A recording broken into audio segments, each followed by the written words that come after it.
licenciada Bárbara García, titular de la Prodecon.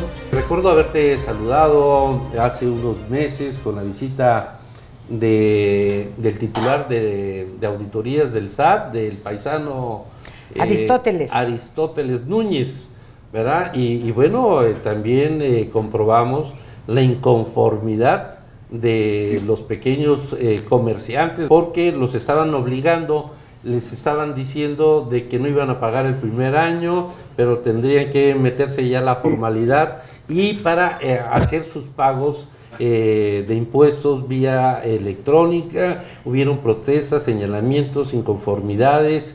¿Qué ha pasado después de esa reunión? ¿Cuántas visitas has tenido de estos pequeños contribuyentes, Bárbara? Yo creo que es un porcentaje bien importante quienes nos visitan, los que antes tributaron como repecos, los conocidos repecos o en el régimen de pequeños contribuyentes, y que ahora de manera legal, porque por disposición legal, se transfieren de manera automática hacia el régimen de incorporación fiscal. Este famoso RIF que ha ocasionado tanto movimiento, tantas opiniones, y que a final de cuentas y al final del camino, hoy por hoy, esa es la norma, esa es la ley, y yo creo que habría que cumplirla en la mejor de las formas, con las mejores condiciones y siempre bajo el resguardo de la Prodecon, cuidando y vigilando que se respeten los derechos humanos de quienes pagan impuestos. Yo creo que es nuestra obligación como ciudadanos, como comerciantes, como empresarios, de cumplir lo que dice la ley en materia fiscal, sobre todo de pagar nuestros impuestos. Muchas veces protestamos por la falta de transparencia en la ejecución de estos recursos, y muchas veces protestamos también por el acoso de esta área de fiscalización hacia ciertos comercios, empresas, empresarios que sí pagamos y que nos acosan constantemente con auditorías, pero además con amenazas de encarcelamiento, porque es motivo de penal, es un delito penal. Y ahora a los pequeños contribuyentes, pues los están obligando a hacer sus declaraciones vía internet, ¿verdad? Digital, pero se hablaron de muchas facilidades de parte de la autoridad fiscal para que pudieran hacer sus declaraciones, y hay muchas denuncias de los dirigentes y de los pequeños empresarios que no pueden hacer sus declaraciones. Mira, acabo para que tu auditorio nos entienda muy bien esta parte de disposiciones fiscales. Quienes van a tributar en el RIF o quienes ya están dentro del sistema del régimen de incorporación fiscal son los que eran pequeños contribuyentes que pasan de manera automática, pero también los intermedios, ¿sí? Acordémonos que son todas las personas físicas que no ganan más de 2 millones al año, que dan servicios al público en general y que, bueno, a final de cuentas van a tener la obligación de declarar electrónicamente. Independientemente de que sea electrónicamente o no, antes los repecos no declaraban, simplemente pagaban una cuota fija que ellos mismos se autodeterminaban. Es decir, yo voy a ganar bajo mi expectativa, mi percepción individual, voy a ganar 100,000 pesos. Y de esos 100,000 pesos se fijaban cuotas, ¿sí? Y lo que no podían hacer los repecos, no podían facturar, lo cual les impedía sin duda alguna crecimiento. Si yo no puedo vender grandes cantidades porque no tengo la posibilidad de facturar, pues entonces me quedo siempre como pequeño contribuyente, ¿sí? Y los intermedios tenían estas mismas condiciones con actividad empresarial, pero sí podían facturar. Entonces ahora se juntan estas dos partes y ambas no solamente pueden, deben facturar. Y la forma es el problema. Yo creo que es lo que ocasiona tanta incerteza, tanta resistencia, tanta inconformidad. Las formas que nos van a permitir acceder a cumplir nuestra obligación, y que quién tiene que facilitarlas, quién tiene que ponernos todo en la mesa que nos permita cumplir con nuestra obligación de manera fácil, sencilla. El SAT. Sí. Si no lo hace el SAT, entonces se está violando un derecho de certeza jurídica. ¿Cómo voy a hacer algo? ¿Qué incertidumbre? No sé cómo alcanzar, cómo llegar a generar mi contabilidad, porque en principio tendríamos que hablar del concepto de contabilidad. No es un concepto que implique facilidad para hacerlo. O que tengan todos el conocimiento para hacerlo. Claro, ¿no? o que todo mundo tenga que pagar un contador para que realice esas acciones que antes los repecos no lo hacían. Y que además la responsabilidad es de ellos, no de los contadores. Así es. Porque a final de cuentas los contadores, que eso también sucede muy a menudo por desgracia, pues trabajan por igualas, atienden a 50 o a 100 contribuyentes y resulta que se les van los plazos, se les van los tiempos. Y ahora, hacer las declaraciones y las contabilidades, que además implica responsabilidad para el contribuyente, como bien lo dices, que incluso puede caer hasta en una situación de carácter penal. Efectivamente, los pequeños comerciantes se están viendo en una nueva disposición legal, pero también hay que reconocer de que habían empresarios que se enganchaban, se colgaban en esta disposición y veíamos restaurantes, por ejemplo, que tenían un buen nivel de facturación o de comensales, que estaban ligados y que no pagaban impuestos y que no te facturaban y que de alguna forma también perjudicaban a los comensales. Por supuesto, absolutamente cierto. Entonces, esta parte de juntarlos y de decidir por parte de la autoridad fiscal en esta ley, me parece que nos resulta a los demás contribuyentes una parte que nos conduce a cierta certeza jurídica en cuanto a esta posibilidad de dar facturas. Pero no nada más eso, también de ser fiscalizados.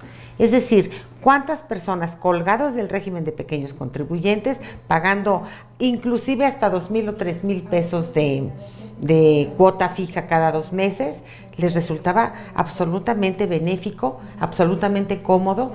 Primero, no doy facturas; segundo, no me fiscalizan.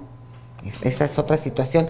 Y tercero, pues no tengo que realizar ningún tipo de contabilidad ni declaraciones. Bárbara, se termina el plazo. ¿Cuáles son las demandas o las dudas de estos pequeños contribuyentes que te visitan? De ellos y de todo mundo. La falta de certeza en términos en la plataforma, en la página del SAT. Es decir, nos dicen, pues hay un simulador, vayan viendo, vayan haciendo, vayan simulando lo que van a tener que hacer a partir del 1 de julio.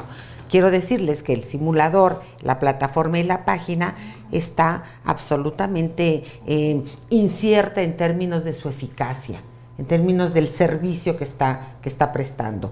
O no da abasto para toda la población que está metiéndose y está haciendo sus pininos, los exrepecos, y también aquellos mayores contribuyentes que les está costando muchísimo trabajo ingresar a la página para realizar sus operaciones contables.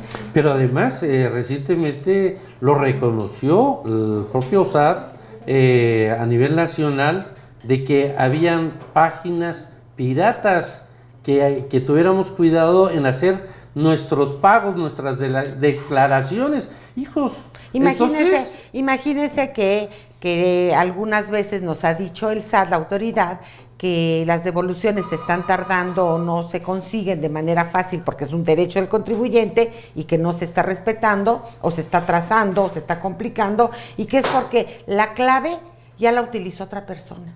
Imagínate la incerteza, la inseguridad jurídica que le implica al contribuyente que de repente entres a hacer la gestión que a tu derecho responde y que resulta que no puedes acceder. Cuando vas a la autoridad te dicen, oiga, pero es que ya la utilizó, su clave ya fue utilizada. Pues no nos hacen ir para tomarnos el reflejo del iris y las huellas digitales. ¿Cómo es esto de que ya puede ser utilizada? Debe haber mucho más seguridad jurídica, mucho más certeza en todo lo que determina. Quiero decirte que el 1 de julio estaríamos a poco más de una semana, que vamos a tener la obligación ya de realizar nuestra contabilidad en el medio electrónico, nuestras declaraciones en los medios electrónicos. Resulta que hay todavía reglas reglas de funcionamiento, reglas misceláneas que todavía no están publicadas. Nuestro diario Encuentro dice: culpa el SAT a errores de los contribuyentes por el retraso de devoluciones al IVA. O sea, siempre la culpa es de uno, no de ellos. Y va a haber muchos errores en la página porque mucha gente pues nunca lo ha hecho. Entonces, puede ser fácil o no, dependiendo de la óptica y de la perspectiva.